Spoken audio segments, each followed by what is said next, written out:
সেবা খাতে নারীদের কতটুকু সহযোগিতা করা চায়।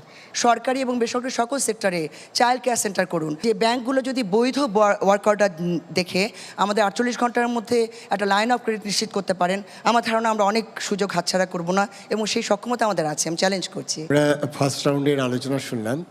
এখানে আসলে আমি নাগরিকদের প্রতিনিধিত্ব করছি এখন, এবং কনজিউমার অ্যাসোসিয়েশন অফ বাংলাদেশের পক্ষ থেকে এখানে নাগরিকদের যে প্রত্যাশা সেটি কিন্তু আমরা যেগুলো ভিডিও ক্লিপ দেখলাম সেখানে আছে। কিন্তু সবচেয়ে আমি মাননীয় উপদেষ্টা মহোদয় আছেন, সেটি হলো আমাদের মূল্যস্ফীতি 9-এর উপরে চলে গেছে এবং যেভাবে বাড়ছে তাতে হয়তো ডাবল ডিজিটে চলে যাবে।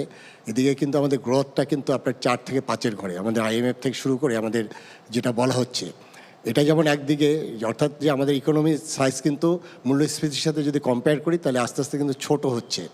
এখন দ্রব্যমূল্য যেটি প্রশ্নটা আমার হলো যে নাগরিকদের জন্য অ্যাফোর্ডেবল প্রাইসে আমি যদি 28% যদি কাস্টম ডিউটি এখনও, যেটা সারা ওয়ার্ল্ডের মধ্যে সর্বোচ্চ, এবং সেটা কিন্তু ইম্প্যাক্টটা পড়ছে আমাদের দ্রব্যমূল্যের উপরে। এখন সেই জায়গাটা আমি মনে করি যে নাগরিকদের কমফোর্ট যেটা আছে যে 65% কিন্তু লোয়ার ইনকাম গ্রুপের দ্রব্যমূল্যের উপরে তার খরচটা হচ্ছে।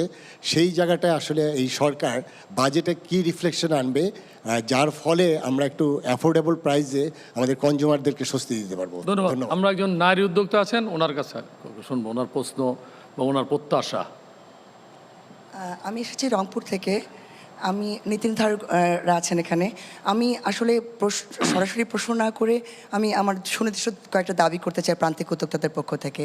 সেটা হচ্ছে যে বেসিকের যে প্লটগুলো আছে এটা সামর্থ্যবান ব্যবসায়ীদের জন্য শুধু না, আমরা যারা উৎপাদনের সঙ্গে জড়িত তাদেরকে সুদমুক্তভাবে দীর্ঘমেয়াদী কিস্তিতে দিয়ে দেখুন। আমার মনে হয় যে আমরা যারা প্রকৃত নারী উদ্যোক্তা এবং নারী ছদ্মনাম ব্যবহার করে যারা নারী উদ্যোক্তার সুবিধা নিতে চায়, এদেরকে পৃথক করে আপনারা আমাদের দিয়ে দেখুন। আমরা মনে হয় বাংলাদেশের অর্থনীতির বুকে ছাতি বাড়িয়ে দেওয়ার সক্ষমতা আমাদের রয়েছে। আর এটি হচ্ছে লজিস্টিক্সের ক্ষেত্রে আমরা যারা ডিস্ট্যান্ট লোকেশন থেকে কাজ করি প্রান্তিক উদ্যোক্তারা, তারা কিন্তু যদি পরিবহনের ক্ষেত্রে সাবসিডাইজ করেন আপনারা এবং এন্টারপ্রেনার লজিস্টিক কার্ড আমাদেরকে দেন আপনার বাসে হাফ টিকিটের মতো ছাত্রদের, তাহলে মনে হয় যে আমরা কম্পিটিশনে পিছিয়ে থাকবো না, আমরা আমাদের সক্ষমতা আরও প্রমাণ করতে পারবো, অনেক বড় সুযোগ আমরা হারাবো না। আরেকটা তৃতীয় একটি বক্তব্য আমার একটু যদি দয়া করে শোনেন, সেটা হচ্ছে ব্যাংকে লাইন অফ ক্রেডিটের ব্যাপার। আমি শুনেছি বাংলাদেশের ব্যাংকের এরকম একটি প্রোডাক্ট রয়েছে যে লাইন অফ ক্রেডিট। আমরা অনেক কাজ পাই উদ্যোক্তা হিসেবে আমাদের সক্ষমতার কারণে, কিন্তু যেহেতু আমাদের আর্থিক সামর্থ্য কম, সক্ষমতা কম, সেক্ষেত্রে আমি বলছি যে ব্যাংকগুলো যদি বৈধ ওয়ার্ক অর্ডার দেখে আমাদের 48 ঘন্টার মধ্যে একটা লাইন অফ ক্রেডিট নিশ্চিত করতে পারেন, আমার ধারণা আমরা অনেক সুযোগ হাতছাড়া করব না এবং সেই সক্ষমতা আমাদের আছে। আমি চ্যালেঞ্জ করছি।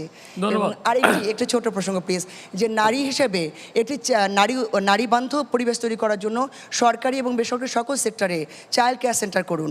কারণ নারীরা কর্মক্ষেত্রে শিশুদের নিয়ে আসলে তাদের মানসিক স্বাস্থ্য রক্ষা হয়, শিশুর বিকাশ নিশ্চিত হয়, প্রোডাকশন কমে না। আমি একটা উদাহরণ, আপনারা সবাই আসুন আমার কারখানায়, দেখতে পাবেন উৎপাদন বাড়ে। ধন্যবাদ। আমরা আরও একজন নারী উদ্যোক্তার কথা শুনবো। আপনি আপনার পরিচয় দিয়ে প্রশ্ন করবেন।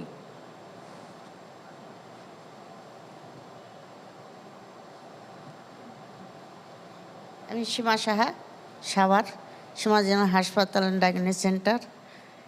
আমি জানতে চাই যে সেবা খাতে নারীদের কতটুকু সহযোগিতা করা চায়, আর SME ব্যাংক চাই আমি মনে করি একটা, শুধু নারীরা স্বল্প ঋণে স্বল্প সুদে যেন এই ঋণটাকে কর্মসংস্থানের ব্যবস্থা করতে পারে, সেটা আমার প্রত্যাশা। ধন্যবাদ।